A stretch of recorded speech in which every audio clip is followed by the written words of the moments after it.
السلام علیکم۔ ناول بھرم پکا باطل بائی مہر النساء شاہ میر کی یہ ایپیسوڈ نمبر 63 ہے۔ اسے ہسپتال سے واپس گھر آئے 2 دن ہو گئے تھے اور اب دل کچھ ہلکا تھا۔ محلے والوں کا آنا جانا کچھ زیادہ ہو گیا تھا۔ ہر کسی کی مشکوک نگاہیں بس اس راز کو پانا چاہتی تھیں کہ وہ اتنے روز کہاں تھے، اور وہ سارا وقت کمرے میں کھڑکی سے ٹیک لگائے کبھی پردوں کے پار دھندلاتی دنیا دیکھتے ہوئے گزار دیتی۔ شابیر بنگش کا دیا فریب ایسا بلند آواز تھا کہ اس کی سماعتیں اب ہمہ وقت سن رہنے لگی تھیں۔ مجھے نہیں کھانا، وہ کھانے کی پلیٹ اٹھا کر پھینک دیتی تھی۔ میرے سامنے مت آیا کریں۔ عالم اور سہراب کے سامنے وہ تلخ ہو جاتی۔ میرے سامنے اس کی بات مت کریں۔ شابیر کے کسی ذکر پر وہ آپے سے باہر ہونے لگتی۔ اس کی باتیں، تانے، تلخی، تیش اگر کسی نے چپ چاپ سہا تھا تو وہ اسلان یمن تھا۔ وہ آتا، سنتا، بس سنتا، اور چپ چاپ اس کے پاس بیٹھا رہتا۔ وہ روتی، اسلان یمن دیکھتا۔ وہ چیختی، اسلان چیخنے دیتا۔ وہ کوستی تو بس کرب زدہ نگاہیں اٹھا کر اسے تکتا۔ وہ اس لڑکی کے لیے وہ سب کرنا چاہتا تھا جو اس کے تکالیف کے ادوار میں کسی نے نہیں کیا۔ وہ اس گھر اور معاشرے کو ایک اور اسلان یمن نہیں دے سکتا تھا، اس نے نہیں دیا۔ وہ ابھی بھی اسی لباس میں تھا، البتہ حالت بدل چکی تھی۔ چہرہ کچھ مٹی مٹی تھا، بال بکھرے ہوئے، اور وہ بندھا ہوا تھا۔ اس نے پورے 2 دن سے اپنی دوائیاں نہیں لی تھیں، اور اس وقت اس کا دماغ کہیں اور تھا۔ درمیان میں وہی پستول رکھی تھی جو سہراب نے کچھ دیر قبل اسے دکھائی تھی۔ میرے ساتھ کھیل ترتیب دے رہے ہو؟ اس کی مشکوک نگاہیں سہراب پر جم گئیں۔ میری ماں کو بھی استعمال کیا ہے نا؟ تمہیں کیا لگتا ہے؟ سہراب نے ابرو اٹھا کر اس کی ذہانت جانچنی چاہی۔ مجھے لگتا ہے وہ بے وقوف عورت تم جیسے شخص کی باتوں میں آ گئی ہوگی۔ میری ماں کو لگتا ہے اسے آج تک اقتدار اس لیے نہیں مل سکا کیونکہ اس کے خاندان کے مرد درمیان میں آ جاتے تھے، اسے غلط لگتا تھا۔ اس کی آنکھیں کچھ سرخ ہوئیں۔ روبینہ انصاری ایک ناکام سیاستدان ہے، کوئی ذلت سے ڈرائے تو ڈر جاتی ہے۔ میں نے اس سے وعدہ کیا ہے کہ اگر وہ اپنا بیٹا مجھ پر قربان کر دے تو بدلے میں اسے اور اس کی سیاست کو بقا ملے گی، اور وہ مان گئی۔ اسفند کچھ تحیر سے بولا، کیا اسے اندازہ نہیں اس کی سیاست میری وجہ سے چلتی ہے، یا پھر وہ یہ بھول گئی ہے کہ تمہارے لیے وعدہ حلف فرض کے سامنے کچھ حیثیت نہیں رکھتا؟ تم نے درست کہا، وہ بے حد بری سیاستدان ہے۔ اسفند کو لگا وہ مسکرایا ہے۔ میں تمہیں یہاں اس لیے لایا تھا تاکہ میرے سوالوں کے جواب مل سکیں، لہٰذا اب تم میری طرف سے آزاد ہو۔ وہ ایک ملگجے اندھیرے والی صبح تھی جب وہ اپنے کمرے کے سب سے محبوب آئینے کے سامنے آئی، پیروں پر نہیں، ویل چیئر پر۔ اس کا سٹینڈنگ مرر جہاں وہ ہر روز خود کو دیکھتی تھی، جو اس نے ضد کر کے لیا تھا، جس کے گرد اس نے بیلیں لگائی تھیں، وہ آج بھی اسی آئینے میں خود کو دیکھ رہی تھی۔ وہی فربہ نکوش، بھرا بھرا سراپا، پھولے ہاتھ پیر اور رخسار۔ اس نے اپنے لیے بہت سارے جملے سنے تھے۔ لڑکی ذات ہے، اسے وزن کم کرنے کی تلقین کرو یافس۔ ارے بیٹا ٹھیک سے اٹھ بیٹھ لیتی ہو، بازو جو تمہارا معذور تھا۔ ہائے بیچاری، پتہ نہیں کس پر چلی گئی، گھر کے باقی لوگ دیکھو کیسے ہٹے کٹے، اور یہ سست سی۔ ایک نا آپریشن ہوتا ہے، وہ چربی کاٹ دیتے ہیں، اور سب آوازیں معدوم ہو گئیں، اور ان سب پر بھاری تھی وہ ایک آواز جو اس کے فاقوں کا رزق ہوا کرتی تھی، وہ چہرہ جو اس کی دعاؤں کا حاصل وصول ہوا کرتا تھا۔ مرد تھوکتے ایسے چہروں پر، اور میں نے محبت کر لی۔ یوں نہ تھا کہ کوئی بات کبھی اسے چبھی نہیں تھی، مگر یہ سب وقتی تھا۔ وہ چند روز سوچتی، ڈائٹ کرتی، دوائیاں لیتی، اور پھر بھول جاتی۔ یہ الفاظ وہ نہیں بھول پا رہی تھی، یہ اسے کاٹ رہے تھے، یہ اس کی زندگی کا المیہ تھے۔ آنسو بھل بھل اس کی آنکھوں سے بہتے چلے گئے اور وہ بند تک نہ باندھ سکی۔ یہ تکلیف لوگوں کی باتوں کی تکلیف سے زیادہ تھی۔ شاہویر سب تھا، بس لوگ نہیں۔ تم مجھے قتل نہیں کرو گے؟ اسفند انصاری کے لیے اپنا ارتکاز جمانا مشکل ہو رہا تھا۔ اس کا کمزور اور بیمار ذہن اس وقت 4 مختلف چیزیں اور واقعات ہیلوسینیٹ کر رہا تھا۔ کمرے کے 4 کونوں میں اسے 4 مختلف منظر دکھائی دے رہے تھے۔ کہیں اس کا باپ تھا، کہیں اپسرا، کہیں وہ سہراب کو مار چکا تھا، اور کہیں رابعہ اس کی مدد کو آ گئی تھی۔ وہ پاگل ہو رہا تھا، اسے دوائیاں چاہیے تھی۔ کیا میں تمہیں قتل کر سکتا ہوں؟ ابروج کہتے بے حد مدبرانہ انداز میں پوچھا۔ تم لوگوں کے محبوب ہو، تمہارے پیچھے ایک دنیا ہے، اور سب سے بڑھ کر تمہاری اپنی کمیونٹی جنہیں تم نے حقوق کے نام پر شیشے میں اتارا ہوا ہے۔ تم سمجھتے ہو ہمارے حقوق سلب نہیں ہو رہے ہیں؟ ہو رہے ہیں، بالکل ہو رہے ہیں۔ جس طرح عورت پر تعلیم، شادی اور کئی چیزیں بوجھ بنا کر اس کے حق سلب کیے گئے، جہاں مرد کو کمانے والی مشین اور جذبات سے عاری انسان بنا کر اس کے حق سلب ہوئے، وہاں تمہیں برابر حقوق نہ دے کر، تمہیں پیٹ کر، تمہیں سڑکوں پر نچوا کر تمہارے حق بھی غصب کیے گئے۔ میں معاشرے کی طرف سے شرمندہ ہوں، اور میرا ذہن اس جبر کی روک تھام کو بھی سوچ رہا ہے، مگر یہ بھی سچ ہے کہ کوئی ظلم، کوئی تباہی، کوئی پامالی تمہیں 27 اقتال کی اجازت نہیں دیتی۔ تو کیا کریں؟ جب سے یہ ملک بنے تب سے تو ہم پس رہے ہیں، آگے بھی یہی کریں؟ جب سے دنیا بنی ہے تب سے 70% عورت گھر میں مارے کھا رہی ہیں، کیا وہ بھی اٹھ کر قتل کرنا شروع کر دیں؟ ظلم کو ظلم سے ختم کیا جانے لگا تو دنیا میں انسان نہیں، محض لاشیں بچیں گی۔ یافس نے تلخی سے کہا، تمہاری لاشوں کی عزت ہوتی ہوگی، ہماری لاشیں بھی برہنہ ہیں۔ اسفند کی آنکھوں میں پانی چمکا۔ میری نظر میں نہیں۔ عالم کی آواز ہلکی تھی، نگاہیں جوتوں پر جمی تھیں۔ میں تمہیں، تمہاری ساری کمیونٹی کو، تمہارے زندہ وجود کو اور تمہاری لاشوں کو اتنا ہی عزت دار مانتا ہوں جتنا خود کو۔ اسفند بہت دیر تک کچھ کہہ نہیں سکا۔ کئی ثانیے بعد اس کے حلق سے پھٹی ہوئی آواز برآمد ہوئی، کیوں؟ کیونکہ میرے پاس علم ہے۔ اس کے لہجے سے واضح نہیں تھا کہ وہ سوال پوچھ رہا ہے یا کوئی جواب دے رہا ہے۔ شاید اس ملک کے ہر مظلوم کو علم کی ضرورت ہے جو اسے بتائے کہ سہ جانا صبر نہیں، ظلم کی قسم ہے۔ عالم نے نگاہیں اٹھا کر اسے دیکھا تو ان میں ملامت تھی۔ اپنے اندر کے طیش اور خلفشار کو معصوم لوگوں پر اتارنے سے تم مسیحا نہیں بنے، اپنے لوگوں کو بچانے کے لیے میرے لوگوں کو مار کر تم اعلیٰ نہیں بنے۔ وہ اٹھ کر اسپند کے سامنے آ کر کھڑا ہوا۔ تم میں اور سجاد انصاری میں کوئی فرق نہیں، تم دونوں ایک ہو، تم دونوں باطل ہو۔ اسپند کا چہرہ یوں تھا گویا کسی نے درے مارے ہوں، بغیر رکے، بنا گنے، لا تعداد۔ اس کے چہرے پر نیل تھے۔ اسے یاد تھا شابیر نے اس کے چہرے پر کچھ مارا تھا۔ اس کی گردن پر زخم اب بھی تھے، کمر اب بھی جلتی تھی، نہ جانے نشان کب تک رہتے۔ بہت دھیرے سے لرزتی انگلیوں سے اس نے اپنی شرٹ کا کونا پسلیوں کے اوپر سے اٹھایا اور وہ تھک سے رہ گئی، ساکن، سامت۔ ٹانکوں کے گرد ہلکی سی سوزش تھی اور سرخی بھی۔ وہ سانس لیے بنا اس زخم کو دیکھی گئی۔ کئی نشان تھے۔ شابیر بنگش نے اس کا دل توڑا تھا۔ وہ آگے بڑھ گئی۔ اس نے اس لڑکی کے بھائی کے ساتھ غلط کیا تھا۔ اس نے حل نکالے۔ اس نے اس کے وجود پر غلاظت اچھالی۔ وہ سہ گئی، مگر یہ اسے کیسے سہ سکتی تھی؟ یہ اس کا جسم تھا جہاں اب یہ داغ عمر بھر کو رہنے والے تھے۔ اس کا بازو اب تک پٹیوں میں جکڑا تھا۔ اس کا خون کیا وہ بھی ارزاں تھا؟ کیا غلط انسان سے محبت کی سزا اتنی بڑی ہوتی ہے؟ لیکن میں کر بھی کیا سکتی ہوں؟ آئینے کے سامنے ویل چیئر پر بیٹھتے ہوئے وہ بے بس تھی۔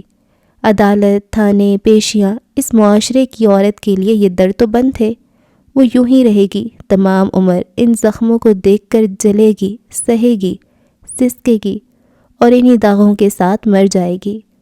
اور دوسری طرف وہ شادی کرے گا، ایک اور عورت لائے گا، دوستوں کے درمیان فخر سے اٹھے بیٹھے گا، ماں کی آنکھوں کی ٹھنڈک ہوگا۔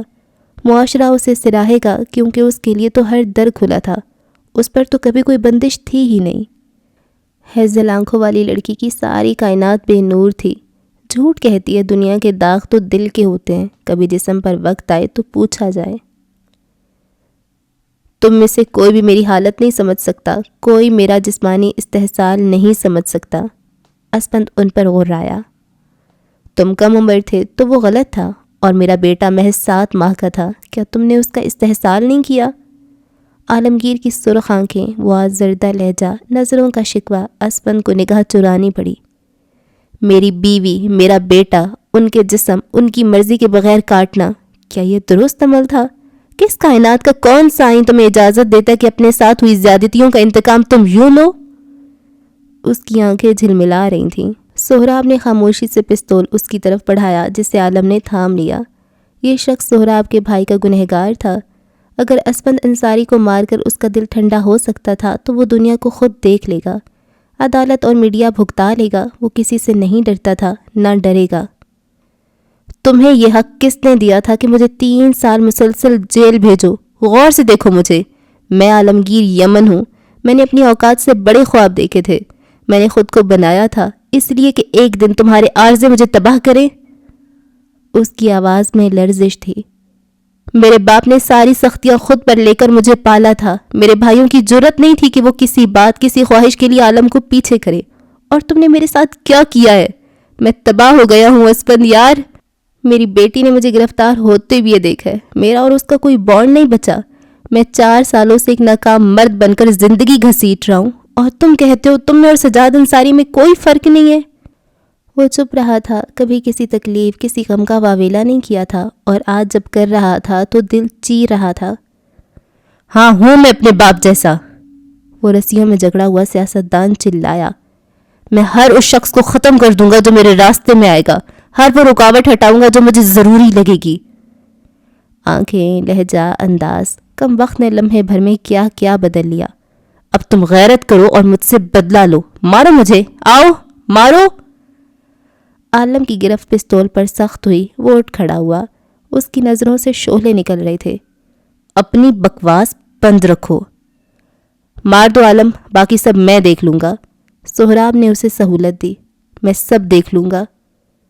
تم میں ذرا بھی غیرت نہیں عالمگیر، اگر ہوتی تو اس وقت تم بھی وہی کرتے جو میں نے کیا۔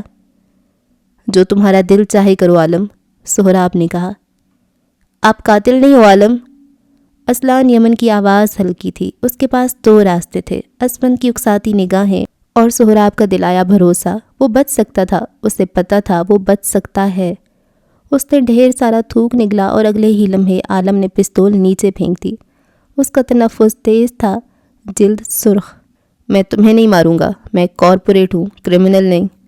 اس نے نفی میں سر ہلایا۔ میں تمہیں یا کسی اور کو نہیں ماروں گا، میرا انصاف مختلف ہوگا۔ وہ واپس کرسی پر آ کر بیٹھا، جسم میں لرزاہٹ تھی، رنگت پھیکی اور سر نفی میں ہل رہا تھا۔ وہ کسی کی اولاد کو نہیں مار سکتا تھا، معاشرے نے اس کے ساتھ ظلم کیا تھا، مگر وہ ایک مختلف مرد تھا، مختلف رہے گا، وہ اسپند اور سجاد نہیں بنے گا۔ اسپند کی رنگت ہر گزرتے لمحے سفید پڑ رہی تھی۔ کیا وہ واقعی ممبئی شہر تھا؟ عالم رک سکتا تھا تو وہ کیوں نہیں رکا؟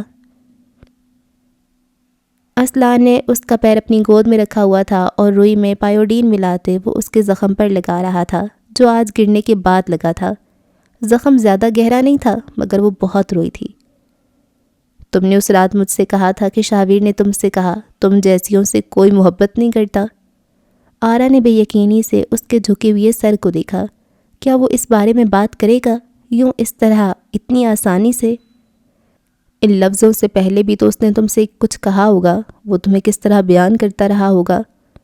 آرا نے ذہن میں اس کی وارفتگی دہرائی، ہر وہ لفظ دہرایا جو طلال بنگش کا بیٹا شجاع یمن کی بیٹی سے کہا کرتا تھا۔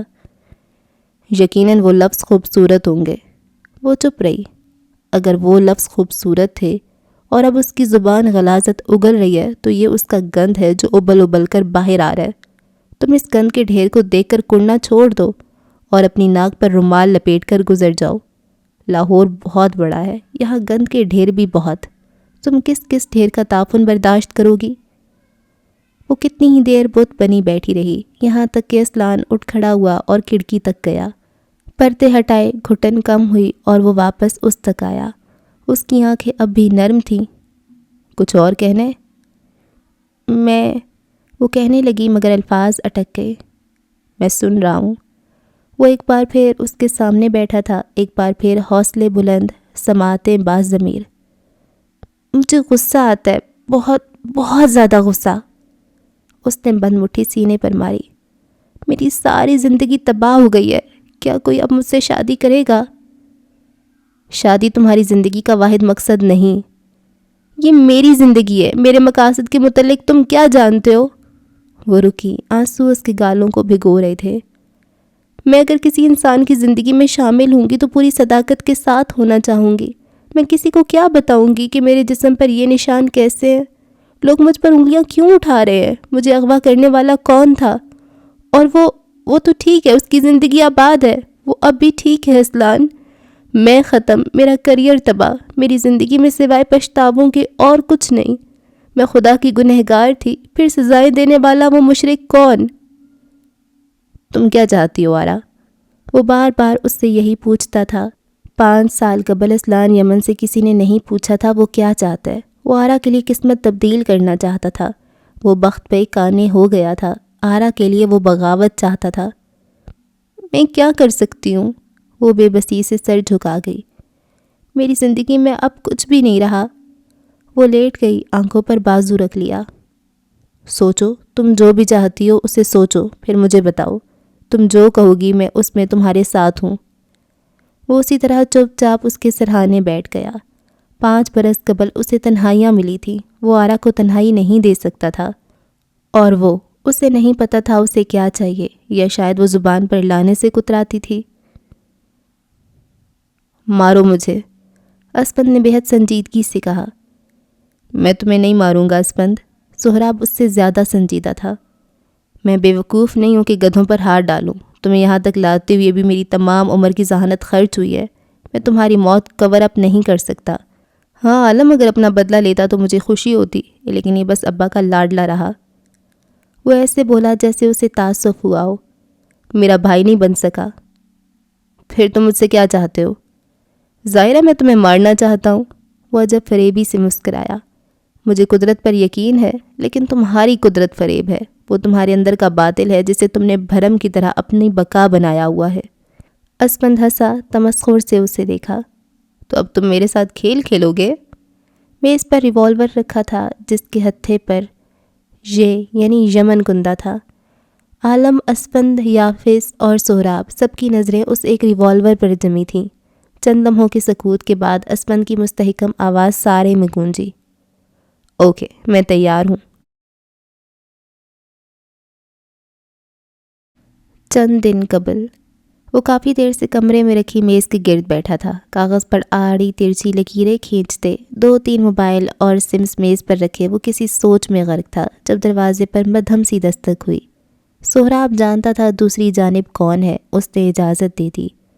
اسلان تشت میں چائے کے 2 بڑے بڑے مگ لیے آگے آیا اور اس کے سامنے کرسی پر آ کر بیٹھا۔ سہراب نے ایک کپ اٹھا لیا، نگاہیں کاغذوں پر جمی رہیں۔ آپ نے بنفشہ کے بارے میں کچھ کہا نہیں؟ چائے کا کپ لبوں سے لگاتے اسلان نے خود گفتگو شروع کی۔ درمیان کی دیوار وہ دونوں وقتاً فوقتاً گرانے کی تگ و دو کرتے رہتے تھے۔ سہراب نے اس کا کندھا تھپکا۔ Good choice. اسے تقویت ہوئی، کم از کم سہراب خوش تھا۔ اس پر ہاتھ مت ڈالنا چاچو، اس بار کریئر جائے گا۔ کافی دیر تک اس کے کاغذات دیکھتے رہنے کے بعد اسلان نے مشورہ دیا، تنبیہ کی۔ سہراب نے چائے چھوڑ اسے دیکھا۔ یہ جو آپ کر رہے ہیں یہ پلان کام کرے گا، لیکن آپ کے لیے مسائل بہت کھڑے ہوں گے۔ اب ایکشن ہیرو مت بنے، اس بار ہدایت سازی کریں۔ میں کسی ایکشن سے ڈرتا نہیں، اس نے ناگواری سے ٹوکا۔ اب تم مجھے سکھاؤ گے؟ ہر بار ڈر درمیان نہیں آتا، بعض دفعہ مصلحت سے کام لینا چاہیے۔ ابراہیم کو ختم کر کے آپ کو ایکشن کے لیے داد ضرور ملی، لیکن آپ کی اپنی زندگی کے کئی سال تباہ ہوئے۔ باپ بن رہے ہو، اب کچھ سبھاؤ سے کام کرو۔ تو اب تم میرے فیصلوں کو جج کرو گے؟ اس نے کپ ٹک سے واپس رکھتے ہوئے کہا۔ میری ججمنٹ غلط ثابت کریں تو آپ کو مان جاؤں؟ وہ دو بدو بولا۔ اب آپ اپنی فیملی سٹارٹ کر رہے ہو، بہت وقت بعد ہمارا خاندان ٹھیک ہو رہا ہے۔ آپ کو نہیں لگتا کسی بھی مسئلے میں اس وقت پر عقل مندی نہیں ہوگی؟ میں اسے آزاد نہیں چھوڑ سکتا اسلان، سہراب نے زور دیا۔ میں یہ چاہتا بھی نہیں، آپ اسے آزاد چھوڑو۔ وہ رکا، آنکھیں چھوٹی کر کے اسے دیکھا۔ یعنی اس بار پلان مجھے بنانے دیں۔ سہراب ایک لمحے کے لیے بالکل تھم سا گیا۔ میں آپ کو صاف راستہ دوں گا جس سے آپ اور آپ کی ساکھ باقی رہیں گے اور باطل ختم۔ سہراب بس اسے تکے گیا، اسے اسلان کی ذہانت پر شبہ نہیں تھا۔ وہ یہ دیکھ رہا تھا یہ اتنا بڑا کب ہوا، اتنا بڑا کہ سہراب کو فرار کے راستے دے سکے، اتنا بڑا کہ بوجھ اس کے کندھوں سے اتار کر خود پر لاد سکے۔ ذہن میں کوئی آواز ابھری، وہ آواز جس نے سہراب کو ایک نئی سمت دی تھی۔ اسے میرے پاس بھیجو سہراب، میں دیکھ لوں گا، تم جانتے ہو مجھ سے بہتر کوئی نہیں۔ تمہیں لگتا ہے میں اسے راہ راست پر نہیں لا سکتا؟ سہراب نے کچھ سخت لہجے میں اسے کہا تھا۔ فون کے اس پار وہ ایک لمحے کے تردد کے بغیر بولا، نہیں، اس کا لہجہ صاف اور دو ٹوک تھا۔ میں خود بھی کسی دور میں اس جیسا تھا، اسے باہر نکلنے دو، اپنے پروں سے نکالو، واپسی پر تمہیں جو ملے گا تم اس کے لیے ساری زندگی میرا شکریہ ادا کرو گے۔ تم اس کے ساتھ سختی کرو گے؟ اس نے مجبور کیا تو ہاں۔ جواب کچھ ایسا تھا کہ سہراب چپ رہا۔ اس وقت اسلان کو دیکھتے ہوئے وہ فیصلہ کر چکا تھا، اسے یہ فیصلہ معقول لگا تھا، اسے یہاں سے جانا چاہیے۔ میں اگلے ہفتے تمہارے نکاح کی تاریخ رکھنے جا رہا ہوں، اس کے بعد تمہیں کچھ وقت کے لیے لاہور جانا ہوگا۔ اپنا کام وائنڈ اپ کرو، تمہارے پاس 2 ماہ ہے۔ شاہبیر کا کچھ کر سکتے ہو تو ٹھیک، ورنہ میں اپنی پستول کی 3 گولیاں ضائع کرنے کو تیار ہوں۔ اسلان ہونکوں کی طرح اسے دیکھے گیا۔ شادی میری ہے، میری مرضی ضروری ہے۔ سہراب نے سخت نگاہیں اٹھا کر اسے دیکھا۔ میں خود کو دہراتا نہیں اسلان، جہاں میں تمہیں بھیج رہا ہوں وہاں تمہیں سال لگ سکتا ہے، 2 بھی اور شاید 3 بھی، اس لیے میں چاہتا ہوں تم جانے سے پہلے وکیل صاحبہ کو شیورٹی دے کر جاؤ۔ اسلان نے نیم رضامندی سے سر ہلا دیا۔ سہراب نے کاغذ اور پین اس کی طرف بڑھایا، کوہنی میز پر ٹکائے، اب وہ اس کی طرف متوجہ تھا۔ میں تمہارا پلان سننا چاہتا ہوں۔ اسلان مسکرایا، دونوں کی چائے ٹھنڈی ہو چکی تھی مگر وہ اسے پلان سنانے کو تیار تھا۔ حال میں تیار ہوں۔ اسفند نے سب سے پہلے حامی بھری، عالم البتہ غیر آرام دہ تھا۔ وہ پہلو بدلتے ہوئے اسلان کو دیکھ رہا تھا جو بڑی دیدہ دلیری سے نگاہیں پھیر گیا۔ سہراب، ہمیں سب کی کوئی ضرورت نہیں، یہ رسک ہے، پاگل مت بنو، یافس نے کہا، انداز صلح جو تھا۔ سہراب نے بغیر کچھ کہے ریوالور اٹھایا اور ساری گولیاں نکال کر میز پر رکھیں، پھر ایک بلٹ اٹھا کر واپس ریوالور میں ڈالی اور چکر گھمایا۔ 1 بلٹ اور ہم 4 لوگ۔ عالم تیش زدہ سا اٹھا اور سہراب کے ہاتھ سے ریوالور چھین کر اپنے عقب میں کیا۔ میں تمہیں اس پاگل پن کی اجازت نہیں دے سکتا۔ ان میں سے کسی نے نہیں دیکھا مگر عالمگیر نے پشت پر موجود ریوالور سے بلٹ نکال لی تھی۔ عقب میں بیٹھا اسلان گردن جھکا کر مسکرایا، اس کا منصوبہ کام کر رہا تھا۔ اگر تم ڈر رہے ہو تو تم یہ کھیل چھوڑ سکتے ہو، ابھی اور اسی وقت۔ سہراب نے سختی سے پستول واپس لیتے ہوئے کہا اور اسے میز پر رکھ کر گھمایا۔ نال یافس تک گئی، یعنی پہلی باری اس کی۔ یافس کے گلے میں گلٹی ابھر کر معدوم ہوئی مگر وہ لرزتے ہاتھوں سے پستول اٹھا چکا تھا۔ اس نے آنکھیں بند کی اور پستول ماتھے پر رکھی۔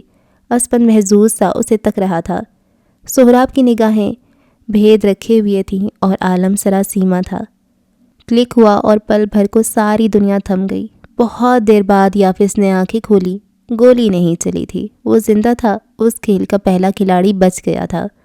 اس نے پستول کسی ناپسندیدہ شے کی طرح میز پر ڈال دیا۔ سہراب نے ریوالور صاف کی اور اب اس کے سب نشان مٹ گئے۔ اب اگلے کھلاڑی کی باری۔ تمہیں میرا آنا برا لگا ہے؟ مائی سہائی اس کے قریب پلنگ پر بیٹھی تھی۔ آرا کا ایک بازو اب تک پلستر میں تھا اور مائی اس کے بال لپیٹ رہی تھی۔ وہ اسی شفقت کے تحت خاموش رہی۔ نہیں؟ پھر خاموش کیوں ہو؟ تم تو مجھے خاصا ٹف ٹائم دیتی رہی ہو۔ وہ اب اس کے بالوں میں کنگھی پھیر رہی تھیں، شاید وہ لمبے عرصے سے سوچوں کے گرداب میں پھنسی تھی، اس کے بال جھڑ رہے تھے۔ مجھے اب لگتا ہے وکٹمز پر بات کر لینا آسان ہے، وکٹم بن کر بات کرنا مشکل۔ میں عورتوں کے لیے بات کر سکتی تھی، کرتی تھی، مگر اب… اس نے آنسوؤں کا گولا حلق میں انڈیلا۔ مجھے شرم آتی ہے، میں تو اتنی مضبوط تھی، میری دوستیں کہتی تھیں اگر تمہیں تمہارے شوہر نے مارا تو کیا کرو گی، اور میں ہمیشہ کہتی تھی کسی کی اتنی جرأت۔ اب مجھے لگتا ہے میں جھوٹ کہتی تھی کیونکہ میں تو بہت کمزور ہوں۔ اب مجھے لگتا ہے شاہویر بلند ہے اور میں حقیر۔ عورتیں جسامت میں کم طاقتور ہیں، یہ سچ ہے، اس میں تمہیں شرمندہ ہونے کی ضرورت نہیں۔ اس نے آرا کے سر پر ہاتھ رکھا۔ یہ جو دماغ ہے نا، یہ مرد اور عورت کو ایک جیسا ہی ملا ہے، اس میں خناس نہ بھرنا، اسے کمزور مت کرنا، اس میں خود کو کسی مرد سے کمتر نہ گرداننا۔ جو لوگ دل سے ہار جاتے ہیں ان کا دماغ نہیں ہارنا چاہیے۔ تمہارا دماغ کیا چاہتا ہے؟ چٹیا کے بل ڈالتی عورت بے حد سادگی سے پوچھ رہی تھی اور سلجھتے بالوں والی لڑکی چپ چاپ دیواروں کو گھورے گئی۔ جو تمہارا نقصان ہے اس کے ازالے کے 2 طریقے ہیں، یا تو خاموش ہو جاؤ اور دل میں بھانبھڑ جلنے دو، یا پھر لڑو تاکہ تم دونوں ایک مقام تک آ جاؤ۔ وہ کیا چننے والی تھی، اسے علم تھا۔ لکڑی کی میز پر پستول کو دوبارہ گھمایا گیا اور اس بار وہ عالمگیر پر آ کر رکی۔ وہ بتکا مگر اس پر جمی نگاہیں اس سے قید کیے ہوئے تھیں۔ اس نے ڈھیر سارا تھوک نگلتے ہوئے پستول اٹھایا اور اپنی کنپٹی پر رکھا، آنکھیں بند کر لیں۔ مرد ہو کر ڈر رہے ہو عالمگیر؟ سیاستدان کا لہجہ طنز میں ڈوبا تھا۔ عالم نے کوئی جواب نہیں دیا۔ وہ موجودہ لمحے سے نہیں ڈر رہا تھا، اس کا واحد خوف اس وقت آنے والا ایک لمحہ تھا۔ 3 سیکنڈز کے وقفے کے بعد ٹریگر چلایا گیا۔ کلک کی آواز کے بعد کوئی گولی نہ نکلی۔ پستول واپس کن پٹی سے ہٹاتے ہوئے اس نے اسپن سے نگاہ چرائی اور مڑ کر اسلان پر ایک ملامت زدہ نگاہ ڈالی بھی۔ ریوالور سے عالمگیر کی انگلیوں کے نشان صاف کرتے سہراب نے اسے واپس میز پر رکھا۔ تم اس کھیل سے نکلنا چاہتے ہو تو اب بھی وقت ہے۔ بغیر اس کی طرف دیکھے اسے پیشکش کی۔ اسپن نے استہزائیہ انداز میں سر جھٹکا۔ میں تمہارے بھائی جیسا بزدل نہیں ہوں۔ میں تم پر ثابت کروں گا کہ قدرت سچ ہے اور میں اس کے لیے مزید کام کرنے کے لیے زندہ رہوں گا۔ وہ اپنی بات پر اڑا رہا۔ سہراب نے سمجھ کر سر ہلایا اور اب کے پستول اپنی کن پٹی پر رکھی۔ میں تمہیں بتانا چاہتا تھا۔ اسلان یمن کی آواز ہلکی تھی، کچھ نادم بھی۔ مدیحہ اس کے سامنے خاموش بیٹھی تھی، پورے لباس میں اس کی روئی روئی آنکھیں سوگوار تھیں۔ اس کے سامنے بیٹھا مرد زیتونی سبز رنگ کی شرٹ پہنے ہوئے تھا۔ لیکن تم نے نہیں بتایا۔ اس نے گلہ نہیں کیا، بس کہا، مجھے شاہویر سے شکوہ نہیں ہے، میرے گنہگار تم ہو اسلان۔ مدیحہ نے وہ لفظ کہے جن سے اسلان یمن خوف زدہ تھا، جو وہ کسی سے نہیں سننا چاہتا تھا، مگر اسے سننا پڑ گیا تھا۔ اس کی رنگت پھیکی پڑی، آنکھوں میں کچھ ڈر آیا۔ تم نے اسے زخمی کیا، تم نے اس حیوان کو ایک اور شکار کا موقع دیا، تم زید کو موت تک لائے۔ میں اس کی شناخت سے لا علم تھا۔ تمہاری لا علمی میرے نقصان کی بھرپائی نہیں کر سکتی۔ اس نے رخ پھیر لیا۔ وہ اب شیشے کی دیوار کے پار دیکھ رہی تھی۔ وہ اسلان کو نہیں دیکھ رہی تھی، مگر اسلان اس کی آنکھوں سے گرتے رنج کے قطرے دیکھ رہا تھا۔ اسے احساس ہو رہا تھا کہ اس کہانی میں اگر کسی کا نقصان ہوا ہے تو وہ طلال بنگش کا بے ریا بیٹا شاہ زید بنگش تھا۔ بھائی کی محبت نے اسے کہیں کا نہ چھوڑا تھا۔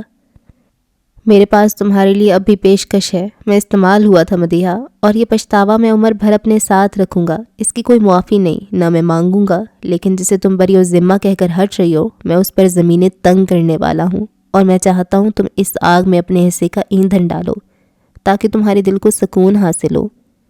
اب کہ مدیحہ نے گردن پھیر کر اسے دیکھا، اس کی نگاہوں کا ملال، سوز زدہ سا چہرہ اور بھیگی پلکیں۔ اسلان اسے دیکھ رہا تھا اور وہ دیکھ نہیں سکا۔ اسے ایک بار پھر ندامت نے آن گھیرا۔ میرے دل کو سکون دینے والا شخص اب نہیں ہے۔ کوئی انتقام، کوئی آگ اسے واپس نہیں لا سکتی، اور اگر وہ نہیں تو میں دنیا کا کیا کروں؟ وہ دوہری اذیت کا حامل بن گیا تھا۔ ایک طرف انارہ تارون تھی جس کے سینے میں تیش تھا، تکلیف تھی، اور ایک طرف مدیحہ امام تھی جس کے سینے میں محبت تھی، ملال تھا۔ دو عورتیں، درد یکساں، ملال مختلف۔ وہ ان دونوں کے درمیان پستہ واحد مرد۔ اس نے ٹریگر دبایا اور کلک، گولی نہیں چلی۔ یافس اور عالم نے ٹھنڈی مطمئن سانس لی جبکہ پستول سہراب کے ہاتھ میں ہی تھی۔ نظریں اسپن پر، وہ دونوں ٹھنڈی اندر تک اتر جانے والی نگاہوں سے ایک دوسرے کو دیکھ رہے تھے۔ اب تمہاری باری۔ سہراب نے پستول اس کی طرف بڑھائی۔ عالم نے اس کا ایک ہاتھ کھولا۔ سہراب بس، اب یہ کھیل بند کرو، آخری گولی ہے، یہ مر جائے گا اور ہمیں اس کا قتل بھاری پڑے گا۔ یافس نے پستول کھینچ لی۔ میں تمہیں سب کی اجازت نہیں دوں گا، اسے واپس چھوڑ کر آؤ، یہ اپنا منہ بند رکھے گا، ہم اپنی زندگی میں مگن ہو جائیں گے۔ میں یافس کے ساتھ ہوں، عالمگیر نے ہلکی آواز میں کہا، اور اس کی سنجیدہ نظریں سہراب پر ہی جمی تھیں۔ وہ چند پل ان دونوں کو دیکھتا رہا اور اگلے ہی پل اس نے یافس کے ہاتھ سے جھپٹ کر پستول لینا چاہا جو کہ گر گیا۔ سہراب نے جھک کر واپس پستول اٹھائی۔ وہ نہیں جو خالی تھی، وہ نہیں جس پر یہ کنتا تھا۔ اس نے سرد نظروں سے ان دونوں کو دیکھا۔ یہ میرے اور اسپن کے درمیان ہے، اگر وہ اپنی قسمت پر کانے ہے تو تم دونوں کو مداخلت کا کوئی اختیار نہیں دیتا۔ اس نے پستول اسپن کی طرف بڑھائی، نگاہوں میں کاٹ تھی۔ 3 خانے اب بھی باقی ہیں، اگر گولی تم پر نہیں چلتی تو اگلی باری پھر میری۔ اسپن نے ایک ہاتھ سے پستول تھام لی، باقی 2 کے برعکس اس کے ہاتھوں میں کوئی کپکپاہٹ نہیں تھی۔ اس کی نگاہیں سید میں جمی تھیں اور لب بند۔ اس کی آنکھوں کے سامنے کئی مناظر ابھر اور غائب ہو رہے تھے۔ پس منظر میں عالم سہراب سے جھگڑ رہا تھا۔ یہ ایک ذہنی مریض ہے، کم از کم تم تو عقل سے کام لو، یہ مر جائے گا اور اس کا قتل ہمارے ذمے ہوگا۔ وہ آسمان کی طرف دیکھ رہا تھا، بجلی زور زور سے کڑک رہی تھی، می برس رہا تھا، قدرت اسے پیغام دے رہی تھی، ایک اور قتل، ایک اور مزاحمت۔ وہ منتخب کردہ تھا، اس سے کوئی موت نہیں آنی تھی۔ یہ تمہاری بیوی اور بیٹے کا قاتل ہے، تم اب بھی اس کی حمایت کر رہے ہو؟ سہراب غرا رہا تھا۔ دوسری طرف اسفندیار خود پر پستول تانے مسحور تھا۔ اپنی ضد اور خود کو درست ثابت کرنے کی تگ و دو میں اس ذہنی مریض کو یہ خیال ہی نہیں آیا کہ ہاتھ میں موجود گولی سے وہ اپنے سامنے کھڑے مردوں میں سے ایک کو ختم کر سکتا ہے۔ ہر قتل کے بعد وہ خون، وہ طاقت، وہ نشہ، اسے وہ سب بے انتہا پسند تھا۔ لوگوں کے لیے وہ صرف ایک قتل تھا، ایک انسان کی جان، مگر اسفندیار انصاری کے لیے ہر قتل شطرنج کی ایک بساط تھی، جہاں وہ مہر ترتیب دیتا تھا، تعاقب کار چنتا تھا، چھوٹے چھوٹے زخموں کے لیے جگہ متعین کرتا تھا، اور پھر ہر دفعہ کھڑکیاں کھول کر آسمان کی طرف دیکھتا تھا۔ قدرت کا اشارہ اور حکم، قدرت اس سے خوش تھی۔ یہ چاہے ساری کائنات کا قاتل ہو، لیکن تم کیوں قاتل بن رہے ہو؟ پستول میرے ہاتھ میں نہیں، میں اسے نہیں مار رہا۔ اس کی انگلی اب ٹریگر پر تھی، آنکھیں بند، اور بند آنکھوں کے پار وہ آسمان پر کڑکتی بجلی دیکھ سکتا تھا، وہ خون کا ایک دریا دیکھ سکتا تھا، وہ اپنا 15 سالہ وجود دیکھ سکتا تھا۔ اس کے لبوں پر ایک آسودہ مسکراہٹ تھی۔ قدرت اس کے ساتھ تھی، کوئی مرض نہیں۔ وہ جیے گا کیونکہ اس کے پاس مقاصد تھے۔ قدرت نے اسے زندہ رکھا تھا کیونکہ وہ اہم مہرہ تھا۔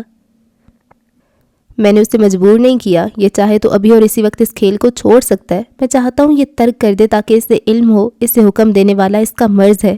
جنہیں یہ مارتا ہے ان کے اندر اسے اپنا باپ دکھتا ہے، اور میں جیوں گا، وہ زیر لب بڑبڑایا۔ میں قدرت کا اہم ترین کارندہ ہوں۔ ٹریگر پر گرفت مضبوط کی۔ میرے جسم اور عزم کو زوال نہیں۔ اس نے پوری شدت سے ٹریگر دبایا۔ اس بار کلک کے ساتھ ٹھا کی آواز بھی آئی۔ اسی آواز کے ساتھ اسفند کا دماغ پھٹ کر دیوار پر لگا اور آنکھیں کھلی کی کھلی رہ گئیں۔ انہیں کھلی متحیر آنکھوں کے ساتھ وہ لڑک کر کرسی سمیت نیچے گر گیا۔ سر سے خون بہہ رہا تھا، چند پل اس کا جسم ہلتا رہا اور پھر ساکت ہو گیا۔ اسے گرانے کا موقع بھی نہیں مل سکا۔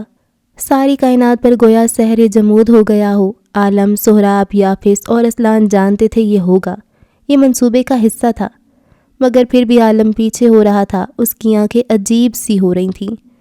یافس متاسف تھا، اسلان اپنی کیفیات نہیں سمجھ پا رہا تھا۔ بس ایک شخص تھا جو بے حد مطمئن تھا۔ وہ پنجوں کے بل اس کے قریب بیٹھا، بہت دیر تک وہ اسے دیکھتا رہا۔ اسے کوئی افسوس نہیں تھا، ناخن کے ذرے جتنا بھی نہیں۔ اگر معاملات پلٹ کر اس تک نہ آتے تو سہراب یمن اسے اسی طرح مارتا جیسے اس کے بڑے بھائی کو۔ اگر معاملات اس تک نہ آتے تو وہ اس کی موت میں 2 لمحے نہ لیتا۔ تو میرا 13واں انکاؤنٹر نہ سہی، قتل تمہارا اب بھی مجھ پر آیا، وہ بے نیازی سے کہتے ہوئے اٹھ کھڑا ہوا۔ فرش پر پڑے خون بہاتے مردے کی زندگی بس یہی تھی، وہ جس نے کئی گھروں کے چراغ گل کیے تھے، بربریت کی داستانیں رقم کی تھیں۔ اس کے اپنوں نے اسے موت کے منہ میں دھکیلا اور وہ گرتا چلا گیا۔ عارضی زندگی میں اس نے خدا کے لوگوں اور اس کے احکامات کا استحصال کیا تھا۔ اب اس کا اپنا معاملہ اسی خدا کے حوالے۔ پھٹی ہوئی آنکھوں اور چیتھڑے ہو چکے دماغ کے ساتھ وہ ساکت پڑا تھا، ختم، خالی۔ مجھے لگتا ہے تمہاری بہن تم سے ناراض ہے، تمہیں اس کے لیے کچھ کرنا چاہیے۔